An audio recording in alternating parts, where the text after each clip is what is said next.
कांग्रेस विधायकों ने गांधीनगर में सरकार के खिलाफ विरोध प्रदर्शन किया। विभिन्न बैनरों के साथ प्रमुख मुद्दों को कवर करने की कोशिश की जा रही है। गुजरात में कई तरह की ठगाई चल रही, जैसे गोचर जमीन, भूतिया सरकारी कचहरियों, भूतिया शिक्षक, नकली पुलिस, नकली अधिकारी, नकली डॉक्यूमेंट, ऐसे कई भ्रष्टाचार हो रहे जो देश और समाज के लिए एक दीमक है।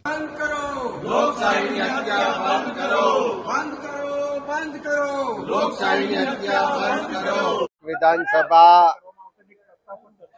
એ લોકશાહીનું મંદિર છે। ગુજરાતની 7 કરોડની જનતા જે ટેક્સ ભરે છે, જે પ્રજાના ટેક્સના પરસેવાના પૈસાથી સરકારની તિજોરી ભરાય છે, એમાંથી રાજ્યના મુખ્યમંત્રીથી લઈને નીચેનો કર્મચારી સુધીનો પગાર ચૂકવાય છે। જે બજેટમાંથી વિકાસ માટે ફંડ ફળવાય છે, ચારે તરફ આજે ગુજરાતમાં પ્રજાના પરસેવાનો વેડફાટ થઈ રહ્યો છે। ભ્રષ્ટાચાર ભાજપના રાજમાં જાણે શિષ્ટાચાર બની ગયો હોય એવી સ્થિતિનું નિર્માણ થયું છે।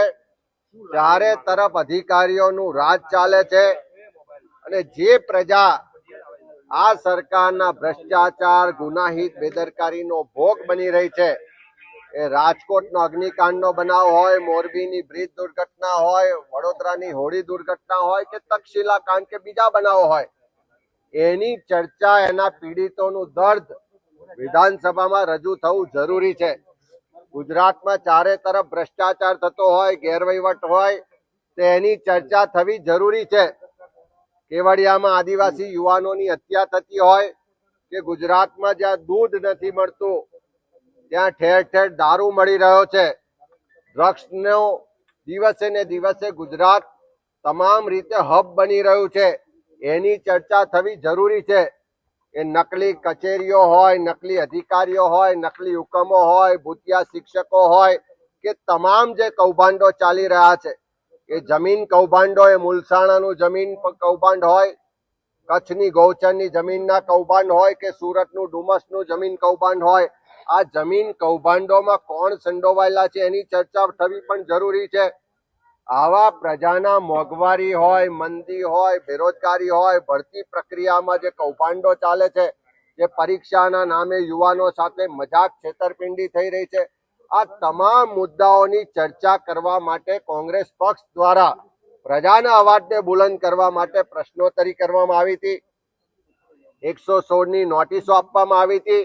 એક તો ટૂંકી મુદતનું સત્ર બોલાવવાનું, વધારે ચર્ચા ના થાય, પ્રજાના પ્રશ્નો વિરોધ પક્ષ ઉઠાવી ના શકે એટલા માટે પ્રશ્નોત્તરી કાઢી નાખવામાં આવે। ટૂંકી મુદતના પ્રશ્નોમાં વિધાનસભામાં અમારી પાસે બધા જ પુરાવા છે કે અગ્નિકાંડનો પ્રશ્ન હોય, આદિવાસી યુવાનોની હત્યાની વાત હોય, ડ્રગ્સની વાત હોય, ભૂતિયા કચેરીઓ કે ભૂતિયા શિક્ષકોની વાત હોય, આ બધા જ મુદ્દાને લઈ અને કોંગ્રેસના અમારા ધારાસભ્યશ્રીઓએ પ્રશ્નો પૂછ્યા, પણ મંત્રીશ્રીઓ છુપાવવા માંગે છે। એ સાયકલનો ભ્રષ્ટાચાર હોય કે જમીનનો ભ્રષ્ટાચાર હોય, એની ચર્ચા ના થાય એવું ઈચ્છે છે અને એટલા જ માટે કોંગ્રેસે પૂછેલા પ્રશ્નો કાઢી નાખવામાં આવ્યા છે। અમે રજૂઆતો પણ કરી, લડત પણ લડ્યા, પણ એમાં બહુમતીના જોરે જ્યારે સરકાર ચાલવા માંગતી હોય ત્યારે લોકશાહીના મંદિરમાં ગુજરાતની પ્રજાના ટેક્સના પૈસાથી જ્યારે ખર્ચ થતો હોય તો પ્રજાના પ્રશ્નોની ચર્ચા થવી જોઈએ એવી અમારી માંગણી છે। સરકાર અંદર ચર્ચા નહીં કરે તો આ બહાર પણ વિરોધ કરીએ છીએ અને અંદર પણ એનો વિરોધ કરીશું ને ગુજરાતના પ્રજાનો અવાજને બુલંદ કરવાનો વિપક્ષ પૂરો પ્રયત્ન કરશે। गुजरात की जनता काफी सारे इश्यूज से परेशान है।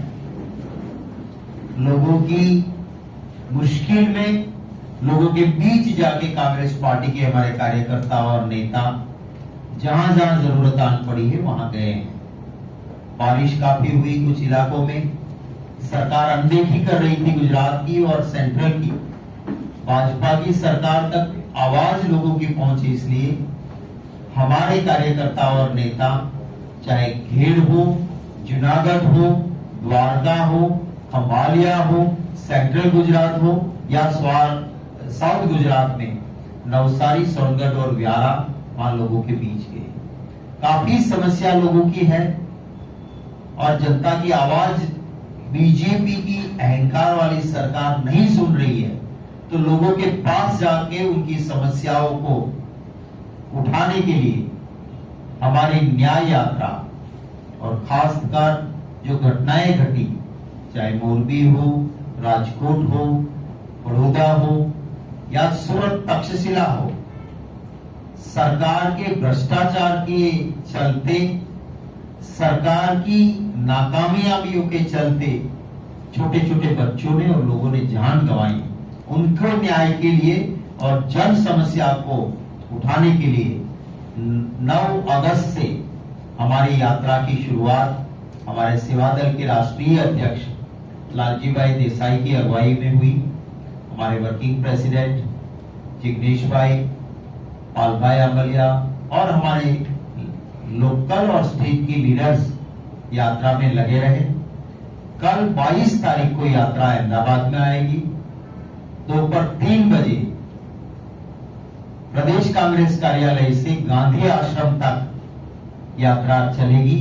हमारे स्टेट के लीडर्स भी कल इस यात्रा में साथ साथ चलेंगे।